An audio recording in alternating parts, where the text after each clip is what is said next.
Ujambo na karibu mtazamaji wa Issa News mahali popote ulipo, ili niweze kukupasha yale ambayo yamejiri humu nchini. Kuna habari ama ujumbe ambao umeweza kutumwa kwa Rais William Ruto ambao umeweza kuitetemesha Ikulu ya Kenya kutokana na ombi lake la msamaha kwa vijana wa Gen Z. Kabla niweze kuzama kiundani na kukupasha, ningependa kuchukua muda huu kukushukuru na kusema asante kwa wale ambao mnazidi kusubscribe kwenye hii channel, na iwapo bado hauja subscribe na kuomba tu uweze kuponyeza kidude ambacho kiko hapo chini kimeandikwa subscribe, na pia usisahau kengele ambacho kiko kando yake, ili punde tu tunapoweka kanda mpya kwenye mtandao huu utaweza kufahamishwa kuwa tumeweka kanda mpya ambayo unaweza ukaitazama. Pia unaweza ukatupe thumbs up ama a like. Asante na karibu. Ombi la msamaha wa Rais William Ruto kwa vijana wa Gen Z umeweza kukataliwa na kutupiliwa mbali na kudaiwa kuwa haukuwa wa uwajibikaji. Haya yanajiri baada ya asasi ya kiraia au shirika lisilokuwa la kiserikali ambao kwa lugha ya Kiingereza tunasema civil society, ambalo linajulikana kama Okoa Uchumi, kutupilia mbali ombi la msamaha wa Rais William Ruto, likidai kuwa ombi la Rais William Ruto kwa vijana wa Gen Z au kuonyesha kuwajibika kwake kama rais, wakati aliweza kutumia neno if katika msamaha wake, ambalo lina maana iwapo serikali ilikosea linaomba msamaha. To our children,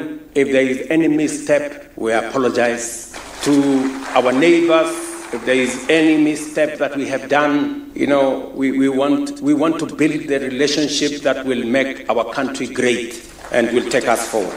Ujumbe huu wa Rais William Ruto kuomba msamaha vijana wa Gen Z umeweza kupingwa vikali na shirika hilo la Okoa Uchumi, likisema kuwa halitakubali ombi hilo wakati ambapo serikali haijaonyesha nia ya kuwajibika kutokana na madhara ambayo yaliweza kusababishwa kwa vijana wale ambao waliweza kutekwa nyara na wakawa wamepitia mateso, vijana ambao waliweza kupoteza maisha yao na familia zikiwa zinahuzunika hadi sasa hivi. Hii ndio sauti ya shirika hilo likizungumza na wanahabari hii leo. Kenya deserves accountability, not ifs from a government without a conscience. We, the Okoa Uchumi campaign, categorically reject the weaponization of conditional apologies. Kenya is not grieving in speculation. We are grieving that over 60 youth have been shot dead, another approximately 89 citizens abducted and forcefully disappeared, journalists and critics surveilled and threatened, neighbors' sovereignty trampled on in cross-border impunity. Our budgets have been looted and priorities distorted and lives stolen. During his address, President Ruto offered generalized apologies to our children. If there is any mistake, we apologize. This statement did not acknowledge the government's actions. Instead, the apology was well framed in broad, non-committal terms without reference to concrete issues or clear